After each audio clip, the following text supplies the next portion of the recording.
didn't appeal at all, to be honest, so we decided to invite the High Priestess of Glamour, Katie Puckrick, along to join the club. Katie, come on, don't be shy. Come on, our kid. I told you I don't like camping with boys, and this is why. Viewers, look at this. It's completely shocking. Cheers. Yeah, right. Give us my shoe as well. I've been hobnobbing all day long with my glamorous show business friends, and frankly, I'm embarrassed to bring them back here. It's a double-decker debacle. You what? We're the double-decker dapper ones. Anyway, very shortly we'll meet our other presenter, Johnny Walker, to give you a full rundown, but now we'll go back to live music on the main stage with the Levellers.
She's lying at home alone.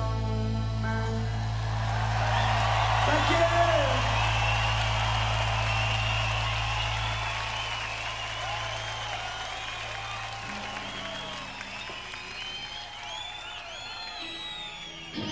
For a bit of this, we know it.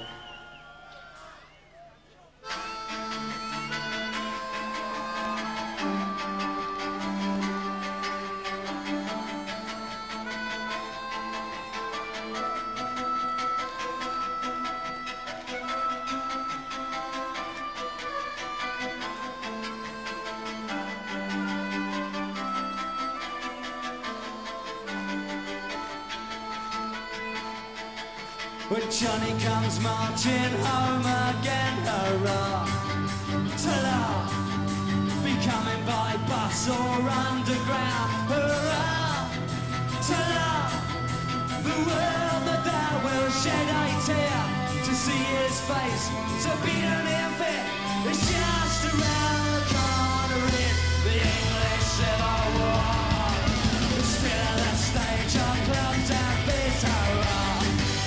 When his well-known face got beaten to bits, hurrah, ta-da, and his face was blue in the light of the screen. You heard his speech on an animal scream. Yeah, part of the army, they're marching over our heads, yeah.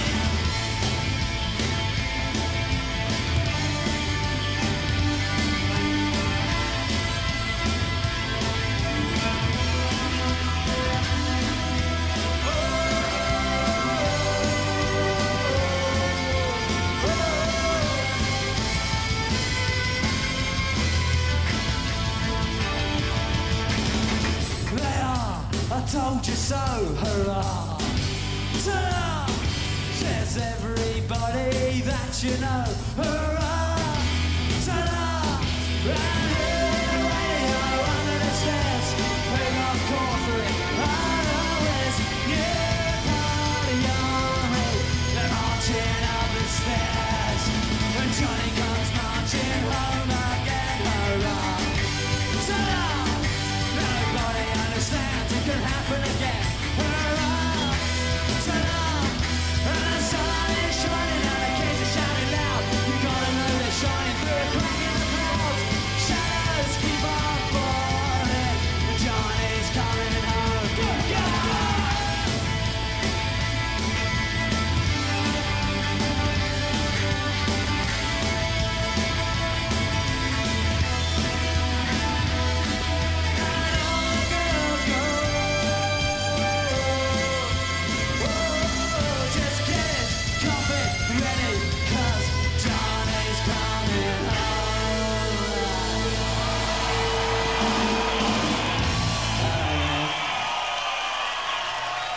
Okie dokie.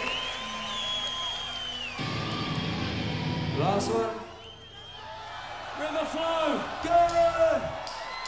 Hey.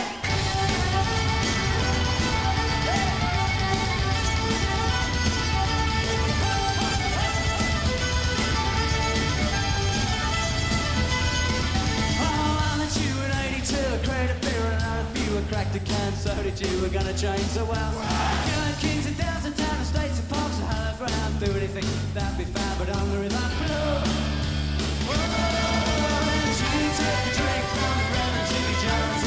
We cross the street on the path of coming around. From the silent intuition that was you and your friends. You wonder how to get out and think on the river flow. Going on the river flow. We the undertow. We're on and on the river flow. We the undertow.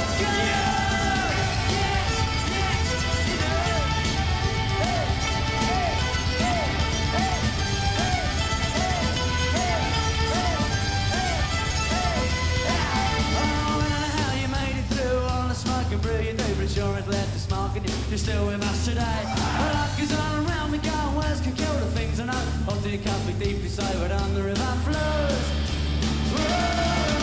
You set the table for the bubbles in your tire out. We lift the wings up of any rising guy. The man can live on help alone, he can't be cuddled on his ground. Broke spirit, but not a bone. On the river flows. Down on the river flows. We the undertow. We're on and on the river flows. We the undertow. Go! Yes! Yes! Yes! Yes! Yes! Yes! Yes! Yes! Hey! Hey! Hey!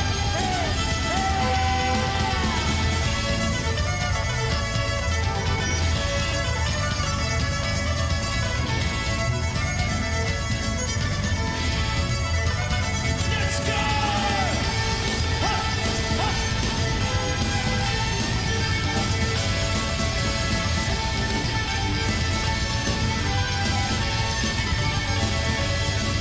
Well, you're working now, you're forced to race. I know it left a bitter taste. But rising tide has covered your face, there's nothing you can do. But I still remember the day you said that the river flowing through my head. Take us apart and leave me dead. All you said was through the river.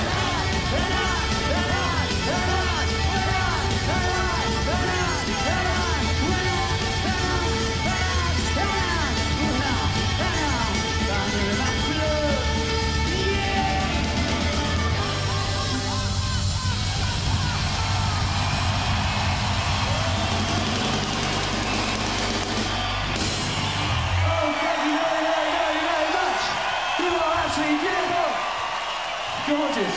That's the first time we've fucking seen you all night. Thank you very much. You look great. Oh, you look great. Bye, bye.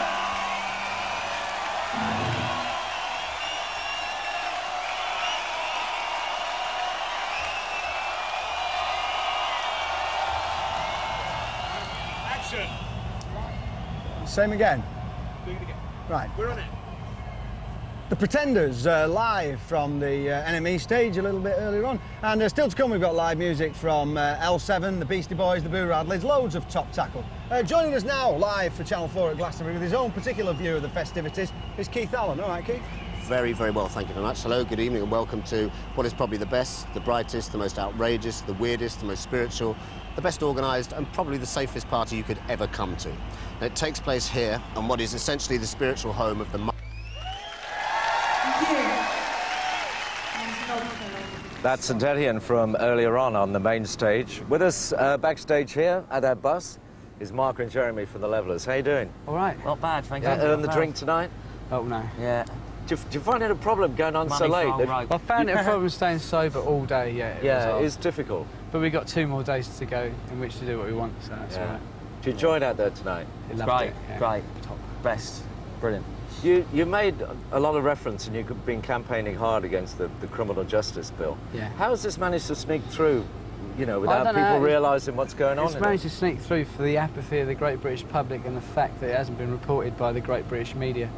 That's how it's managed to get through, and people don't really realise how dangerous a piece of legislation it is. No, the fact that it affects people like me and Jeremy and everybody else in Glastonbury is irrelevant. That's a lot of people in itself, but in fact, it's in the beginning of erosion of a lot of civil liberties. But Glastonbury could still take place, though, couldn't it? Well, essentially, in a restricted form. I mean, I just think it's sort of quite sad when it comes to the state, you know, of a country when it's left up to a rock group, you know, to try and say something about something like this, you know. It just seems to me that it's just a sad state of affairs.